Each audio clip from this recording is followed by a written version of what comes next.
ಈಗ ಅವರೆಕಾಳು ಸೀಸನ್. ಯಾವುದೇ ಕಾರಣಕ್ಕೂ ಅವರೆಕಾಳನ್ನ ಮಿಸ್ ಮಾಡಬೇಡಿ. ಅವರೆಕಾಳು ತುಂಬಾ ಆರೋಗ್ಯಕಾರಿ. ತರಕಾರಿಗಳಲ್ಲಿ ಹೆಚ್ಚಾಗಿ ಬಳಕೆ ಮಾಡುವಂತಹ ಬೀನ್ಸ್ನಲ್ಲಿ ಕೂಡ ಹಲವಾರು ಪ್ರಭೇದಗಳಿವೆ. ಇವುಗಳಲ್ಲಿ ಅವರೆಕಾಳು ಕೂಡ ಒಂದು.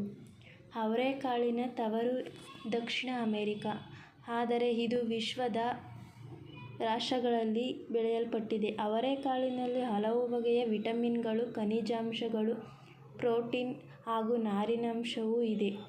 ಅವರೆಕಾಳು ವಿಟಮಿನ್ ಬಿ ಯಿಂದ ಸಮೃದ್ಧಿಯಾಗಿದೆ. ಮೆದುಳು ಮತ್ತು ನರಕೋಶಗಳನ್ನು ಸರಿಯಾಗಿಡಲು ತುಂಬ ಸಹಾಯಕಾರಿ ಮಾಡುತ್ತದೆ. ನಾವು ಅವರೆಕಾಯಿ ಸೀಸನ್ನಲ್ಲಾದರೂ ಅವರೆಕಾಯಿ ತಿನ್ನೋದ್ರಿಂದ ಮೆದುಳು ಚುರುಕಾಗಿರಲು ಸಹಾಯ ಮಾಡುತ್ತದೆ. ಹಾಗೆಯೇ ನರಮಂಡಲಕ್ಕೂ ಕೂಡ ಸಹಾಯ ಮಾಡುತ್ತದೆ. ಇದು ನಿದ್ರಾಹೀನತೆ ಇರೋರಿಗೂ ಕೂಡ ಅವರೆಕಾಯಿ ತುಂಬಾ ಉಪಯೋಗ ಆಗುತ್ತದೆ. ಅವರೆಕಾಯಿ ಹೇಗಾದರೂ ನಾವು ಬಳಸಬಹುದು. ಇದರಲ್ಲಿ ಮೆಗ್ನೀಷಿಯಂ ಅಂಶ ಇರುವುದರಿಂದ ನಿದ್ರಾಹೀನತೆ ಸಮಸ್ಯೆ ಇರೋರಿಗೆ ತುಂಬಾ ಒಳ್ಳೆಯದು.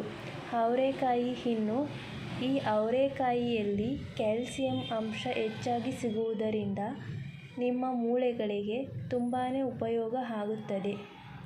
ಹಾಗೂ ಮಕ್ಕಳಿಗೂ ಹೆಚ್ಚಾಗಿ ಅವರೆಕಾಯಿ ಸೇವನೆ ಮಾಡಿಸುವುದರಿಂದ ಅವರಿಗೂ ಕೂಡ ಮೂಳೆಗಳು ಹೆಚ್ಚಾಗಿ ಬಲಿಷ್ಠವಾಗಲು ಸಹಾಯ ಮಾಡುತ್ತದೆ.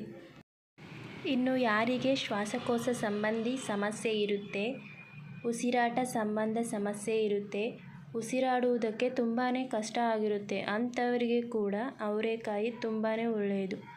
ಇದರಲ್ಲಿ ಕಬ್ಬಿಣ ಅಂಶ ಹೆಚ್ಚಾಗಿ ಹೇರಳವಾಗಿ ಇರುವುದರಿಂದ ಆಮ್ಲಜನಕ ಪೂರೈಕೆ ಕರೆಕ್ಟೇ ಆಗಲು ಸಹಾಯ ಮಾಡುತ್ತದೆ. ಉಸಿರಾಟ ನಮ್ಮ ದೇಹಕ್ಕೆ, ಶ್ವಾಸಕೋಶಕ್ಕೆ ಆಮ್ಲಜನಕ ಪೂರೈಕೆ ಕರೆಕ್ಟಾಗಿ ಆಗುತ್ತದೆ. ಇದರಿಂದ ಉಸಿರಾಟ ಸರಾಗವಾಗಿ ಆಗಲು ಸಹಾಯ ಮಾಡುತ್ತದೆ. ವಿಡಿಯೋ ಇಷ್ಟ ಆದಲ್ಲಿ ಲೈಕ್ ಮಾಡಿ, ಸಬ್ಸ್ಕ್ರೈಬ್ ಮಾಡಿ ಫ್ರೆಂಡ್ಸ್. Thank you.